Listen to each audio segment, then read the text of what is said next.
Good morning and welcome to episode 18 of our series of monthly chats on data protection and data privacy. And today we are here with Stefano Rossetti from noyb. Hi, Stefano.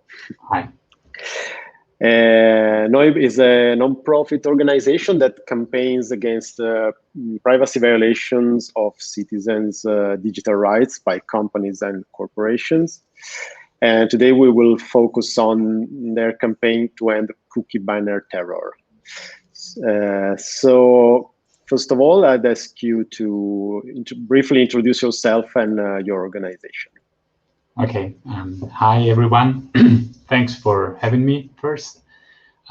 Yes, Federico, as you said, noyb is like an entirely member-funded Austrian NGO focused on data protection and data rights enforcement.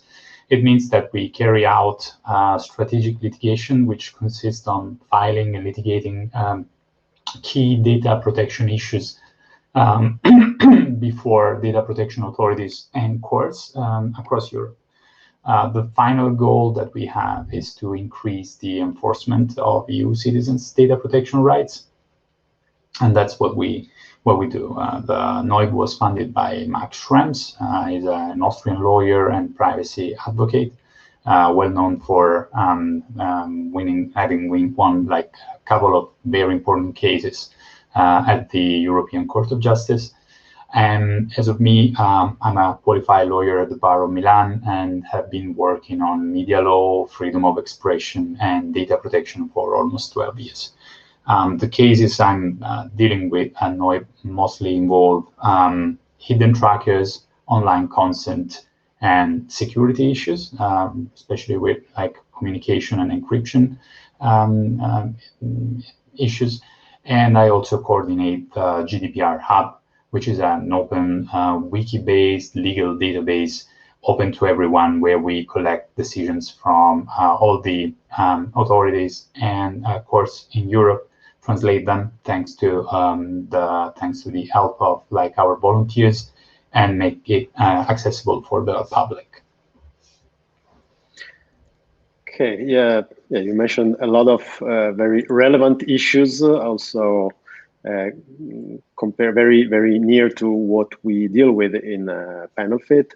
So it's a very interesting overlaps, let's say. So let's talk about the most recent campaign that noyb launched in the past days, which is the 500 GDPR complaints and the browser signal campaign, which are like, I guess they are two parts of a solution. Let's say the complaints are to spot the issue, and the browser signal is more like a possible solution to overcome the banner strategy. But it's tell me if I'm more or less there or if I'm wrong. Totally correct. Yeah, okay. It's entirely correct. Yeah. Yes, gladly. The point with both projects are about consent and controlling your information via consent and via like technical tools. But so if you agree, let me give a quick legal introduction to this concept, to consent, right? Because it all starts with the e-privacy directive. Now, this directive regulates the use of cookies and similar technologies, and requires controller at Article 5.3 requires controller to obtain consent before the cookie is installed and used. The e-privacy does not contain a definition of consent, and to that extent refers to the GDPR, according to which consent is only valid if it is free, specific, informed, and unambiguous. Now, why is consent relevant for today's discussion? Well, because this consent regulates cookies, which in turn are essential for the functioning of the online advertising ecosystem. And it's a real-time bidding system. Now, just to give you a quick idea of what this system is, it's around 90% of advertisers use RTB, real-time bidding, in their digital advertising campaigns. And with real-time bidding, advertisers bid on the opportunity to show an advert to a specific user based on various data points, which are acquired by the advertisers and all the actors included in this chain in different times. What is important, I think, for today's discussion is that when a tracking cookie is installed and a bid request is generated, well, this request mostly contains personal data. For example, location data, IP address, cookie and tracking ID, previous pages visited, search queries, and all this, what article you have clicked on, what link you have clicked on, what if you have hesitated on like a page or not, everything can be tracked and sent into this real-time bidding so that a profile about us can be created and basically a precise advert can be sent to the user after a bid is placed. Now, what is important is that you have the cookie is a sort of like necessary instrument so that the whole profiling ecosystem could work. You need to place cookies into users' device so that the profiling is possible, and also the whole system is built on the assumption that the more information you have about a person, about the user, the more detailed its profile will be, the more precise your bid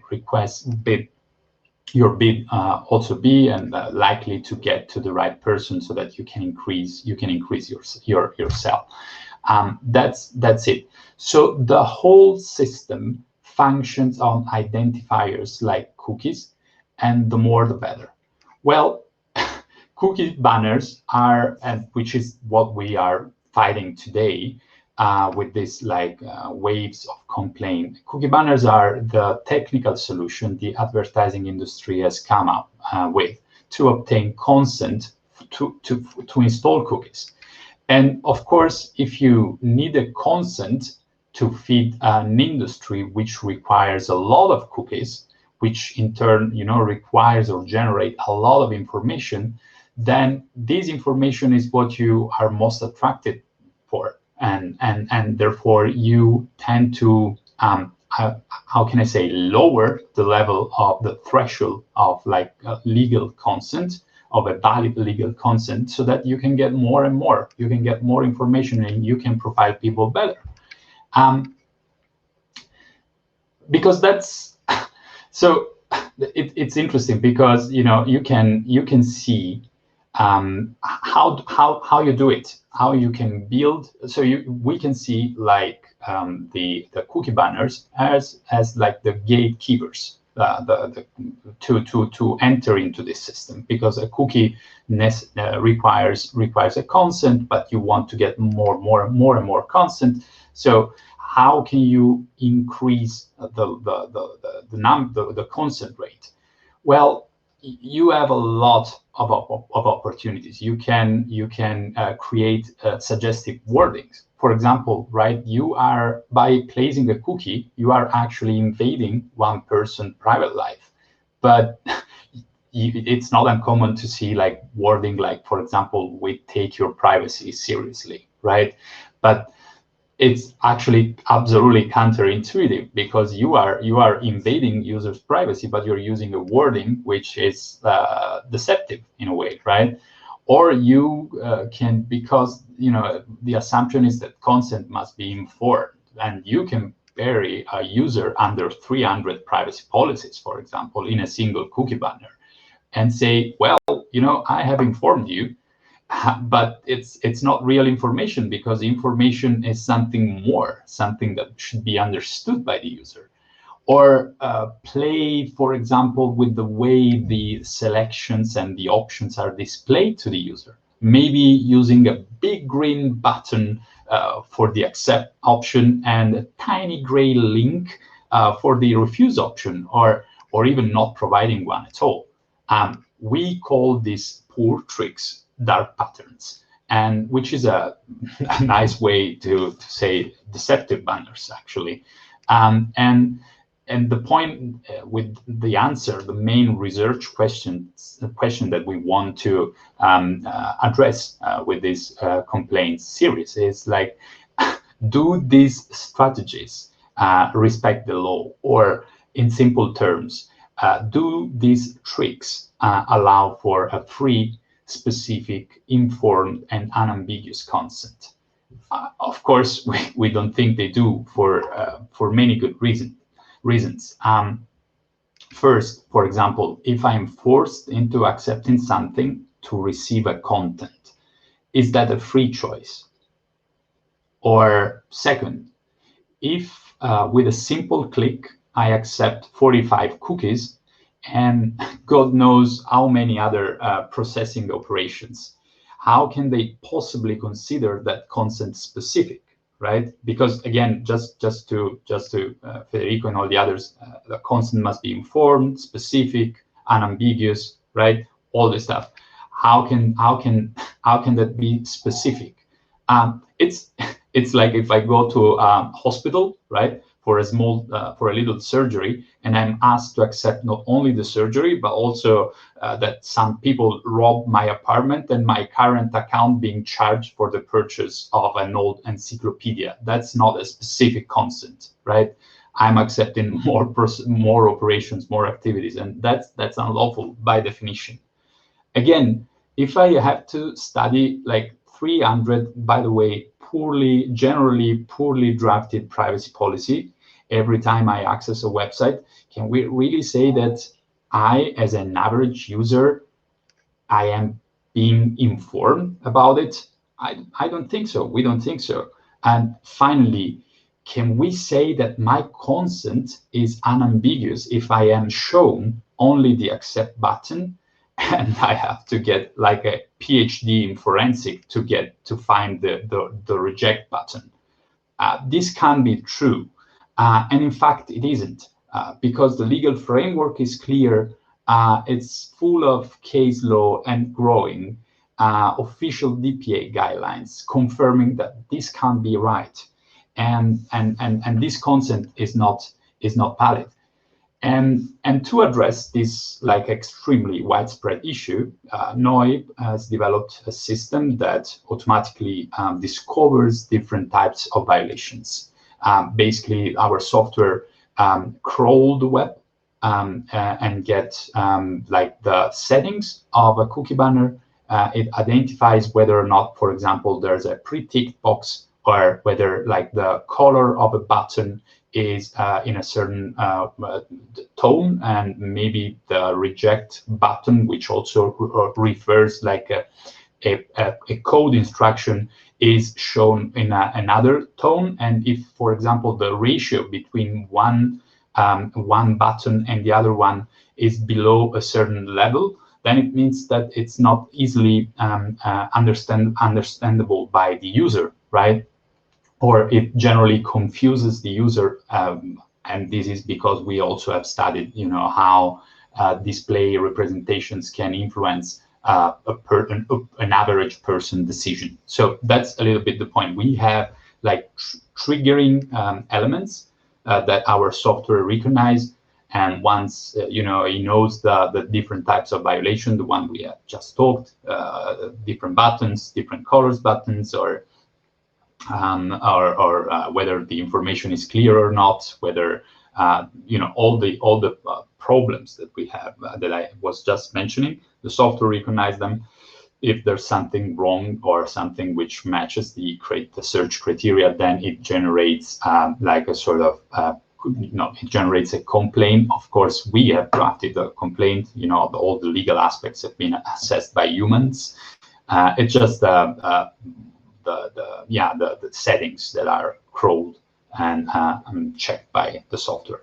And yeah, we have found at the moment we have focused on only one CMP, which is the provider of the cookie banner, and we have found the most visited websites using deceptive banners or settings, and prepare these like draft complaints, send to them for their observations. We decided to give a sort of like 30 days grace period, so that a company has the right time to adjust and fix the issues that the software has identified. And in case they do, of course, we will not file any complaint. Otherwise, we will go ahead with a formal complaint before the competent supervisory authority. And that's it for what regards the 500 cookie banners complaint. And the I think you were also asking something about the advanced data protection control, I guess. Yeah, what you call the browser signal on the website. So as you said initially, it's exactly this tool should help users in communicating with cookie banners. Once you expressed your idea or your objection to, or your will not to consent, for example, to a certain profiling, be it like aggregate statistics or like real personal profiling, then the software automatically, which works on an established technical framework, sends this call to like the server, and it's similar to a do not track request in a way, but more tailored to like the US, the EU legal framework. So you have the possibility to object to an already existing processing under Article 21. You have the right to withdraw a consent that was previously given. And it is all like provided in a simple user interface that should help in the long term to control the privacy settings and especially the online tracking. Yeah, it's quite straightforward solution if you think, but sometimes it seems that in cases like this, in situations like this, the solutions, the possible solutions are quite easy to find and to implement, but the problem could be that companies that base their earnings on such systems are very reluctant to comply, to enforce such solutions. So it's always okay, let's find another solution that we devise, but be sure that it will be privacy respectful, but it's different from what you say, but you see it, and then they come up with something that actually keeps their benefits from the previous situation, let's say. But I could be a bit biased, but it's something that it's a pattern that repeats over and over. But I would maybe skip the question I had on the GDPR, because from your words, I understand that the question would be, is GDPR a hindrance or a tool to fight this battle? But from your words, I understand that it is definitely a tool, and the problem is not the wording of the law, of the regulation, but instead the enforcement, I guess, right? Yes, totally. It's a tool. Just let me add something. It's because I think it's like a super interesting question. Look, I think it's all based on a sort of underlying background misunderstanding. The law says that you have to obtain a consent if you want to install a tracker and invade users' privacy. And that's the gist of it, and it's reasonable. I don't think that some can disagree with that. You don't want people entering your private life without approving that beforehand. That's the reason, the main reason behind the consent, the prior consent request. The problem, though, is that the whole advertising ecosystem, as you said before, is based on the massive installation of trackers and the systematic tracking of user behaviors. And as we said before, this system is very complex and requires a lot of time to be explained. But companies don't have, or not all of them, of course, but these companies don't have this time, of course, to explain such a complex system. And instead of changing the system to something simpler and less intrusive, they go along the easy path, which is obtaining an invalid consent. Well, that's what we believe, via deceptive cookie banners. So the problem is not the GDPR. The problem is that there is a system which conflicts with all the data protection principle that we decided to share in the GDPR as a community, as a organized collectivity, and in the GDPR. And this system conflicts with that. And either you change it in a way which is reasonable and transparent and really explainable, or you can't do it. So the point with consent is that actually once people will be given, if we are positive and we will win these cases, the end result will be that people will be shown a reject all button, for example. And experts and statisticians and sociologists already foresee that the consent rate will drop by the 80% circa, which is like a huge amount. Basically, people would just say, no, I don't want to be tracked. And so the system is broken, and it's not the consent module. The consent model is fine. It works. It's been there for ages, centuries. The whole like Roman and civil law system and Anglo-Saxon system is based on consent in contractual law. We know what it is, and there is no way to change it. With consent, you authorize the person to do something. But if you don't have information about it, if you don't have control about which person you're talking to and what this person can do or not, that is not consent. It's something else. But as of now, the law talks and requires a consent. So, yeah. Yeah, and it's also very interesting. I saw some surveys that showed that people, if you ask people, would you like the companies to know this and this and this about you in order to use a service, a free service, the vast majority of answers will be no. But then if you compare this with the actual behavior of users when they are online, they massively accept these conditions. So it's on one hand, they could be they could feel like very near to enjoying some service they want in that moment, so they simply skip the problem and say yes or no or whatever, or they should be not well informed on what they are consenting to. So yeah, this is somehow mirroring what you said before. And just to be a bit explicit, because we are talking about companies, some companies being unlawful on this matter, but and this is a problem per se, but let's talk about what are the risks of this spread of users' information and personal data. Well, as the risks are many.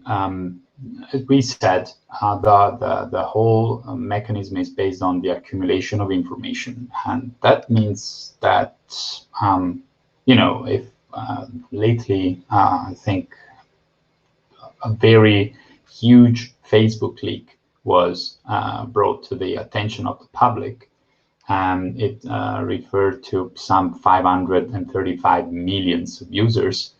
And this leak was some of them were also like enriched with other databases. So basically, the huge amount of information that a company can collect about you can be lost in the web, and all this information can be used against us for different purposes. Can be used to, for example, redefine or find out more about our preferences, to discover our passwords that we use for online services. So I think the first risk is that the more information is accumulated, the higher the risk is that this information, ends up in someone's hands who are not entirely well disposed. So that could be already a problem. But then there are a lot of issues in terms of like how this information can be used. There are studies showing that, Cambridge Analytica, for example, and in 2019 there were studies showing that the Polish parliamentary election were influenced by the RTB ecosystem, and especially some part of the society. For example, they were targeting LGBTQ people, but not only that. It's the problem of your information going out of control. The IAB RTB protocol allows companies to specifically target advertising toward that the individuals that they think belong to certain categories, right? And these categories are, I just give you some examples: substance abuse, HIV, incest and abuse support, brain tumor, depression, infertility, religions, preferences, sexual preferences. All this information is available to thousands of actors in this system simultaneously. So we don't have, the point is that the main risk is that we lose control over this information, and that can be used at a later stage for some against us. So that's mostly it. The idea that you can target and influence people. We are exposed to it. All of us. We end up living in a bubble where these algorithms or the preferences expressed by the bidders also form our reality. And this is a serious issue for also in terms of freedom of information, because the information is partial, is biased, and it presumes that we want to read something and maybe we are interested in something else, but we are bombarded with these elements, piece of information, and maybe our prejudices are confirmed. It's really a matter of lack of control and influencing people. Maybe not the people who are in this chat today, but if you can extend the effects of an algorithm over a large population, then you can influence electoral vote, for example, and that is scary. That is creepy for me. Yeah, definitely. And just to do a bit of self-promotion, I put in the chat a couple of articles I wrote for the European Data Journalism Network that mention some of the researches you mentioned before about Polish elections and LGBT campaigns. Nice. Yeah, if someone here wants to read, there are like backgrounders on these two topics of dark patterns and real-time bidding system. Thanks. So yeah, so we are talking about technical solutions here. So a technical question is unavoidable. So this is maybe more a curiosity from me, but I guess it's very relevant here because sometimes, yeah, technical solutions are very deceptive also for how they work. So when I click on refuse, on reject, when I'm asked to give consent to cookie, third-party cookies and all of this, I have my little privacy badger plugin on my browser that still warns me that it had to prevent potential third-party cookies to track me. So the question is, are these allegedly lawful cookies really lawful or not? Do we know what websites actually do with our data besides banners claims? Okay, this is a very good question. The truth is that we don't know exactly what goes on behind the walls of official statements, or at least it's very difficult to know. At the moment, if you allow me this expression, the strength of a tracker, the invasiveness of a tracker is established on the basis of a number of criteria, right? Including, for example, whether it includes a unique identifier, like a long unique identifier, or the server to which the cookie connects and make the calls, and the official statements from the companies developing the cookies themselves.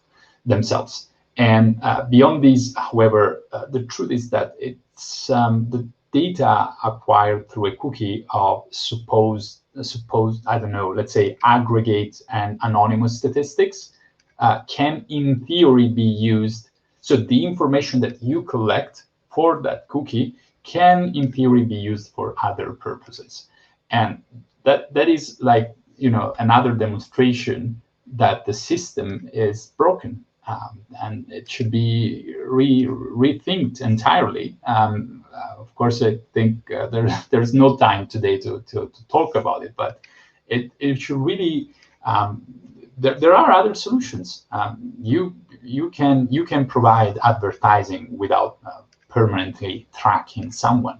You can use contextual advertising, for example. If I'm looking for a pair of shoes online, you don't have to know that before I was on a hyper left website, political website, or that I have certain preferences in terms of traveling or whatever, reading. No, you don't need it. You just need to know that I'm interested in leather shoes and I'm looking for some, and you can provide me a solution to that. It's a matter of proportionality. But there are out there, you can find like more compliant solutions which could take over in the future. We hope so, if the GDPR system will prevail on a global scale, I would say. Yeah, and also I would add that all this targeted advertising system is not supported by consistent data on its effectiveness. I mean, companies are like superimposing this system on all online advertising system. So basically, you have to to subscribe to these services, but you don't have data on the fact that they are more effective than contextual advertising or other systems. So basically, this it could be a confirmation of one's suspect about the fact that they want this data to do something else. But I mean, this is just a hypothesis. Yeah. Okay. Before I would remind all the participants that you are free to ask questions in this last part of the chat if you want. So just I see that Paul wants to talk. So yeah, please go ahead. Yes, thank you very much. I'm a behavioral scientist working for Radboud University and also working on dark patterns. My first question would be, because you just mentioned these sensitive categories that are also used by the IAB. So I was just wondering, so in terms of, because I think many advertisers say that they don't use this kind of information to target ads, right? So in terms of, is it lawful to use this, or was this somehow like this document? I can't remember if the document where the categories were shown, is this an official document from the IAB? So do they officially state that they use this information, or is this somehow, so just is it lawful in general? This would be my first question. There's a little bit of a echo, I think. Hello? Okay. Yes, I think I realized that actually I was reading like another paper, which is the Norwegian Consumer Council Out of Control work, which I really liked. And there they proved that these types of information were also shared across different actors and app developers and advertisers. As far as I remember, there is an IAB guideline on that, but I can't at the moment provide you with further detail about it. But I know for a fact that these categories are used. Whether it's lawful or not, it very much depends on your perspective, because well, if you accept that these are special categories of data under Article 9, then you will need an explicit consent to process this information. What the industry excuse is that, or argument is that these are not personal data and these are like statistical elaborations. So you end up in a group which you are likely to belong according to our studies, according to our general rules, but that's not something about you. If you are using like a gay app and you are talking with your match and saying that, I don't know, there's an HIV meeting that you're interested in, and you say, yes, let's go there. And the algorithm assume, like, in fears that you might be affected by that disease. Well, you have a fair understanding of how precise those conclusions can be. And it really depends on like the source of and the data that are used to draw these conclusions, I guess. So yeah, in general, I don't think that these very sensitive elements of our lives should be used for these trivial purposes. It's not something that you want to use in advertising.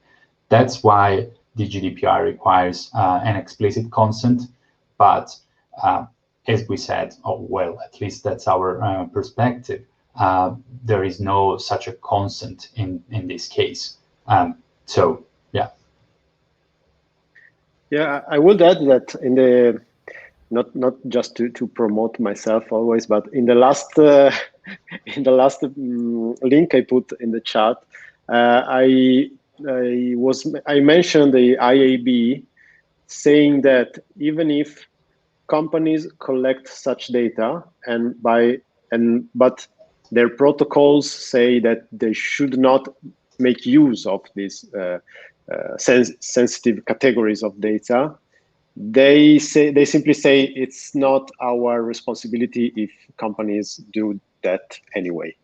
So it was an interesting position from the IAB in the matter. Like, okay, we set the standards, but if they do what they want, it's not our problem.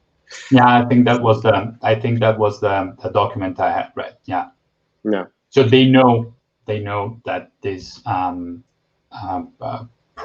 this sort of profiling occurs. Yeah. And Paul, you mentioned the first question. Do you have a second one? Yes. Thank you for answering the first one. So actually, for the first one, I'm still just because I would think if it's not allowed to use. So is it allowed to use these categories if someone consents to it? Is this somehow the legal basis? So if you consent to basically, I don't know, being targeted by, based on health condition, then that's okay to do. So as long as you consent to it, is this the legal basis that they use? Because otherwise I would just think, why would they even have this category? Maybe if some information that you get from users falls into this category, maybe you should not even save it, basically. So it seems, I don't know, somehow, yeah, I'm just confused why the IAB even has this category basically in their list, if it shouldn't be used in the end. But they, as I understand, they have it, and their argumentation is we have it kind of for whatever purpose, but it shall not be used or something like this. That's my understanding. Yeah. Okay. That's my understanding. But the point is not only about the IAB. It's because the IAB, it's a sort of like self-regulation sort of body, which of course is biased, and their conclusions are somehow based on also the interest of the sector, right? So the point, what is proven is that like major apps or websites use this information. That is, but it's also very, very, like simple to get to that. If you're visiting like twice or 10 times a day, like a website which is with a specific content, and then your information is sent out to your cookie is shared, or the information they collect about you is shared with other people, and they know that you have visited this political website for 10 days or for 2 months or 3 years, because sometimes cookies are also like very persistent. I don't see how it wouldn't be possible to say that they are processing these categories of data. For me, it's quite clear. Yeah. By the way, is the echo better? Is it gone? Absolutely. Yeah. Great. Thanks. Okay, quickly, my second question. So you also mentioned the Norwegian Consumer Council, and they recently published this proposal to ban surveillance-based advertising completely by giving, I think we also talked about the risks, right? It's not only about privacy invasion, but there are many other problems. And in general, as we also discussed, or as you already mentioned, the system is so complex that probably informed consent is not even possible, right? So, I mean, I don't know how you want to kind of fix this kind of system, because a lot of things happen also in real time, are very difficult probably to think back in time, basically. So there's really little control and transparency about it. So I don't know, how do you see the chances of this proposal to I don't know, get more attention or being considered by European regulators? So first of all, I'm a big fan of NCC work, and I think they're doing great. Under many ways, I agree with them on like taking like a more radical approach. That is to say, right, there is no way to explain it. There is no way to be transparent. It's so complex that you can't get a consent, but they need it under the law. So why don't we ban it altogether? Which, for me, it makes a total sense. The approach that we had here at noyb, I think it's slightly different, and it grounds on the idea that, let's say we don't think you can get a proper consent, but at least give the user the option to reject. In the end, I don't think that the two approaches will diverge or will be that different in the conclusions, because if you have to, the final goal of noyb is like, provide the user with a reject all button, for example, right? And the studies say that the consent rate will drop by 80 or 90%, right? Aren't you killing the system at the same time? It's probably more like you using different ways to get to the same conclusion. Not then also like killing the system. Maybe it's a little bit too much. It's just that at the moment, the European Parliament and the government have accepted a certain set of rules, and these rules are you need a consent to do this. Under these rules, you have to, provide a certain. You have to respect a certain standard. That's it, and they don't. That's what we believe. But yeah, I haven't read the latest paper from NCC, but it's on my reading list. So. Okay, yeah, thank you very much. It's interesting. Because my background is also more psychological, and the papers that you mentioned were that think that consent rates would drop by so much. I'm just thinking now of the new Apple tracking transparency thing, where I think it showed that a high number or the vast majority of people rejected. I'm not sure if this is generalizable to all kinds of cookie banners and stuff. I'm also sometimes maybe concerned that by now there already has been so much nudging towards agreeing that somehow maybe people are used to agreeing because maybe they fear otherwise functionality won't work. So I just think, giving people a choice is really, it's a good way to go, but we probably should be careful in if we change something that we actually tackle what we want to tackle in that way. So but I think it sounds very reasonable to propose something like reject all as a first step to actually to break up this stuck system where there's only agree or read more or something like this. So let me add just something. It's not only like a reject all, but it's a reject all which is given like the same prominence of like a visual prominence of like an accept all. So for example, we see a violation even if you put two buttons, and one is like I accept in green and then I refuse in red, right? Because I think it influences our way to intend signals, for example. So it's really like giving to these comments the same prominence, the same display status, so that you can get to a proper decision. Yeah. You probably, just as a last comment, you probably still, I would assume, have the question whether if someone clicks accept all, if this is valid informed consent, right? Because you still have the very complex system, and with one click you agree to something that you certainly not have read or understood.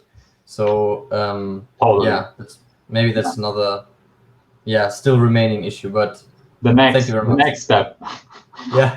Thank you. You're welcome. Yeah. Thank you very much, Paul, for your questions. We are running a bit long, but if you have time, Stefano, I would ask you, my last question would be about Apple's initiative to protect users' privacy. So from this, I assume more or less who is in this chat knows what I'm talking about. So my question is Europe, and I mean European Union, letting big tech companies take the lead as policymakers on this matter? Okay, very quickly, what is like Apple?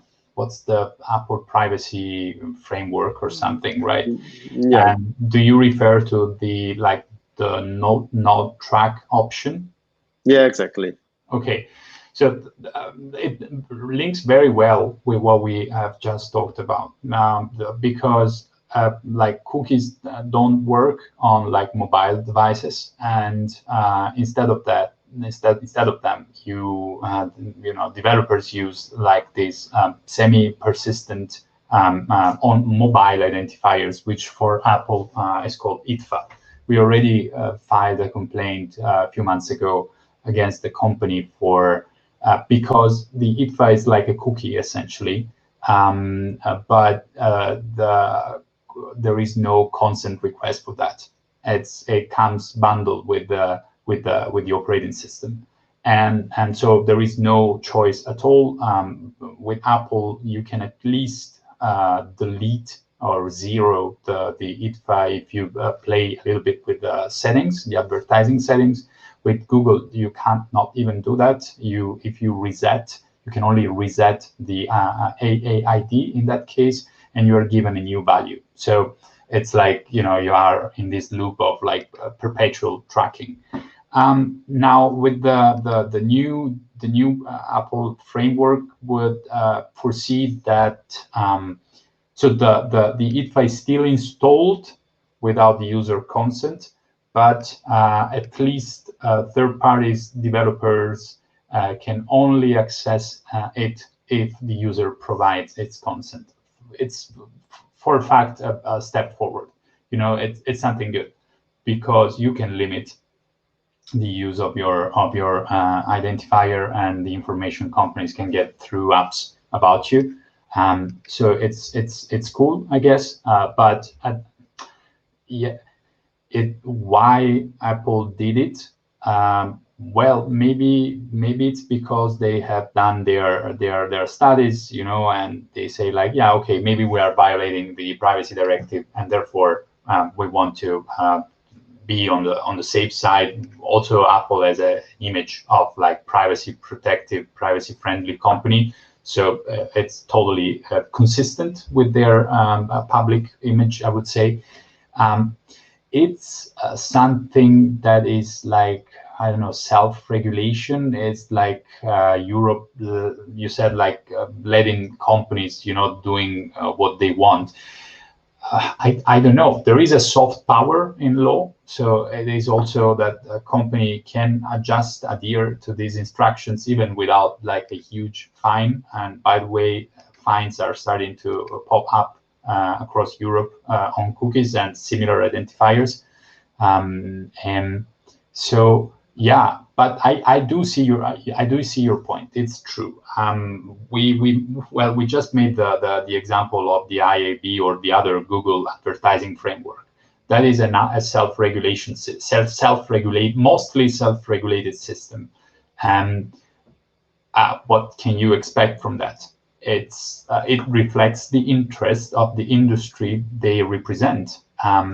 So we really need more involvement from authorities, from regulators, because if you break into an apartment and steal something, you expect that police will start an investigation. If there's some sort of like CCTV camera, they will find the people who were doing the robbery, and eventually a judge will declare them culpable, like guilty of something, of a crime.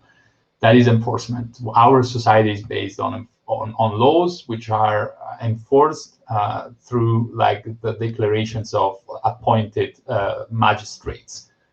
That's how it went on for centuries, and even though it's not perfect, I think it's good enough to keep on with that. So we really need decisions. We need like proactive approaches from authorities, I guess. Yeah. Basically, yeah. My question was about these big companies that like set a standard that becomes the standard for the whole sector, because they're so big that they dictate what others must do. So I mean, and then when they decide something, it's enforced immediately, because I mean it's also a technical framework. So everything works in that framework, and if you change it, everyone else must adapt in a set time frame that could be very strict. And yeah, I was thinking how different it is this situation compared to what European institutions try to do in this field, which as you said, yeah, we need more declaration, more statements, more enforcement. But yeah, it's interesting also, I guess, to point out this objective situation, this objective imbalance between the two subjects. It's true. Yeah, it's true. Yeah, we hope so. Okay. Yeah. Okay. So thank you very much, Stefano. It was a very interesting chat. And thank you thank you to all those who joined today, and to Paul for your questions and your remarks. Very interesting. And yeah, see you next time for another chat. And yeah, Stefano will talk very soon to do something else together between PanelFit and noyb. Sure. In case, well, first of all, thank you so much for having me. It was very great, and also thank you, Paul, for your questions. If you need like to contact me directly on like data protection issues, you can shoot me an email at sr@noyb.eu. Okay. You know, I'm always happy to work with journalists, and you know, media law is one of my passions. So yeah. Great. Cool. Okay. Thank you very much. Thanks a lot. Bye. Goodbye. Ciao. Bye-bye.